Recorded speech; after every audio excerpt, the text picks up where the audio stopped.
Coucou mes chouchous, mes loulous, mes doudous, mes poupous. J'espère que vous allez bien. Aujourd'hui, on va parler un peu d'émotions.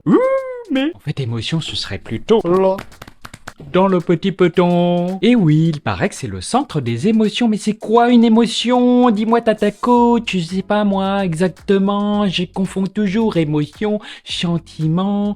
Et puis quoi encore? J'ai oublié, et j'ai oublié, et j'ai oublié, et j'ai oublié. C'est Tata Coach de la chaîne Routines et Défis. Vivre ou survivre. Ah, je suis toute décoiffée, moi. Je vous aide à trouver et à mettre en place vos routines matinales, quotidiennes, sportives, bien-être. Car ça fait tellement de bien. Alors je suis allé à un atelier sur les émotions et on nous a dit une émotion ça ne dure que 2 secondes.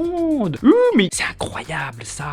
Bon, si on a l'impression qu'une émotion dure plus longtemps, c'est parce que il y en a plusieurs comme ça qui rebondissent les unes après les autres. Il y a 5 émotions, mais ça dépend des écoles, car il y en a qui disent qu'il y en a 6 en fait. Mais j'ai 5 doigts, mais pas 6 doigts sur une main. Mais comment tu fais pour compter 6 sur ta main? Il n'y en a que 5 doigts là. 2 secondes. Donc les 5 émotions principales sont... Voyons voir si j'ai bien retenu la leçon. Trop belle. Alors je dirais la peur, la joie, la tristesse...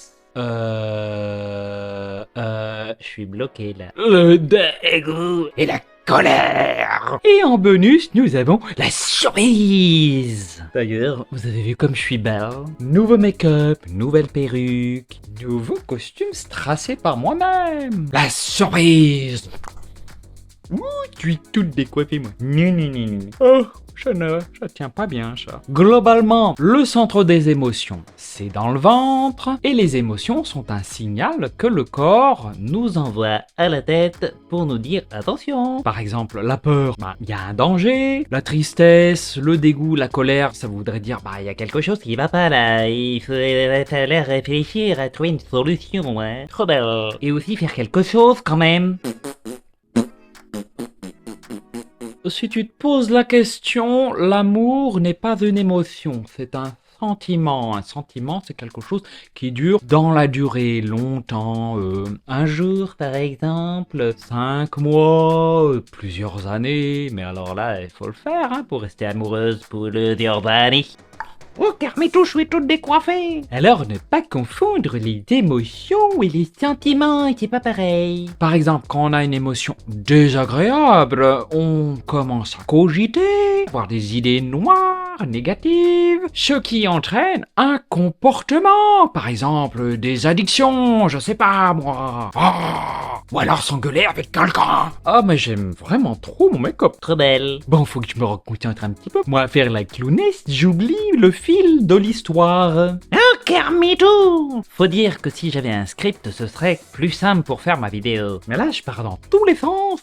Et quand je parle de pensées négatives, en général, on parle de pensées automatiques, qui viennent comme ça, qui nous submergent, on peut pas s'en empêcher. Et c'est encore pire quand on est fatigué physiquement, psychiquement. Ensuite, tout ça a des conséquences. Ça peut engendrer à nouveau des idées négatives, et puis après on peut se sentir encore mal, donc des émotions désagréables, etc.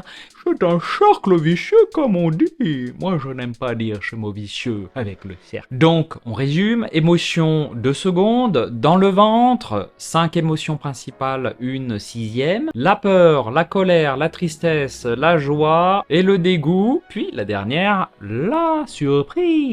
Une émotion, c'est une réaction à une situation, et dans le corps, ça se traduit par des réactions chimiques, les hormones, l'adrénaline, etc. Vous pouvez me croire, je suis donc en patati patata. Donc, ce cercle dont je viens vous parler, vous savez, le cercle vicieux, dans une tornade d'émotions, d'actions négatives. Ah, je suis toute décoiffée, moi. Eh ben, on peut agir dessus, mais comment me direz-vous? Trop bien. Alors juste un exemple tout bête, quand on a de la colère, on peut cogner un mur, s'allonger par terre, faire un exercice de respiration, et ça va avoir pour conséquence à diminuer un petit peu la pression, l'émotion, et puis les pensées négatives. Bref, je m'en mêle là, je crois.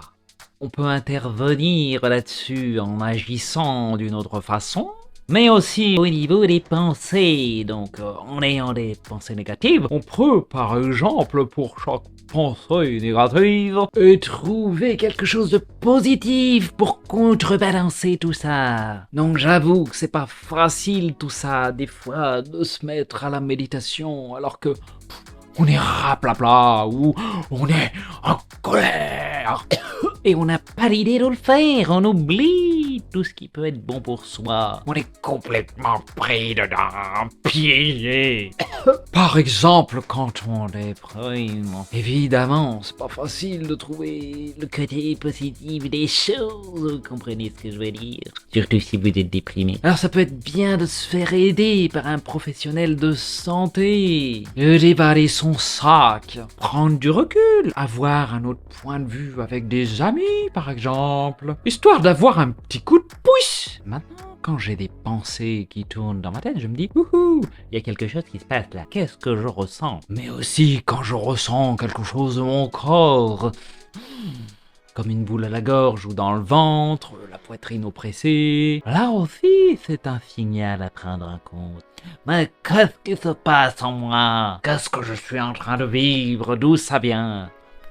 J'en ai fait un automatisme. Oui, alors qu'avant, je cogitais pendant plusieurs heures, plusieurs jours, plusieurs semaines. Et puis, ça allait, ça venait d'une époque à l'autre. Et j'appelais ça mes fantômes qui me hantaient. Voilà mes chouchous loulous d'amour, doudou et poupou. On a parlé des émotions et du reste des pensées automatiques négatives et des comportements que ça engendrait, mais aussi à la fois qu'on peut agir sur les comportements, sur ses pensées négatives, pour modifier son état de bien-être. Alors, j'ai appris ça il y a pas très longtemps. Si j'avais su, mais personne ne nous apprend ça à l'école.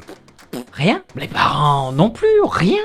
Les amis, les copains, les copines, les collègues, non plus. On peut éventuellement trouver ça dans des livres ou des vidéos YouTube, c'est pour ça que j'en fais. Je vous fais plein de bisous, je vous aime, abonnez-vous et à 10 000 abonnés, j'ai une surprise pour vous. Alors dites à vos copains et vos copines, vos amis, vos parents, et patati et patata de s'abonner. Non mais tu vas t'abonner?